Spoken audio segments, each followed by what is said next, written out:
নমস্কার, আমি রোহিত আপনাদের কাছে আবার নতুন ভিডিও নিয়ে আসলাম। আজকে গেছিলাম কলকাতার সব থেকে পুরনো এবং ঐতিহ্যশালী স্থান কুমোরটুলিতে। বাঙালির শ্রেষ্ঠ উৎসব দুর্গাপুজো প্রায় চলেই এলো, তাই এখন প্রতিমা শিল্পীদের মধ্যে মূর্তি বানানোর প্রস্তুতি তুঙ্গে। তবে দুর্গাপুজোর আগেই গণেশ চতুর্থী এবং বিশ্বকর্মা পুজো হয়, সেই জন্যই এখনো প্রতিমার গায়ে রঙের প্রলেপ পড়েনি।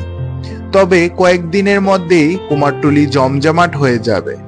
আপনারা চাইলে ঘুরে আসতে পারেন নিয়ারেস্ট মেট্রো স্টেশন শোভাবাজার। আমার ভিডিও যদি ভালো লেগে থাকে অবশ্যই লাইক, কমেন্ট এবং সাবস্ক্রাইব করবেন। ধন্যবাদ।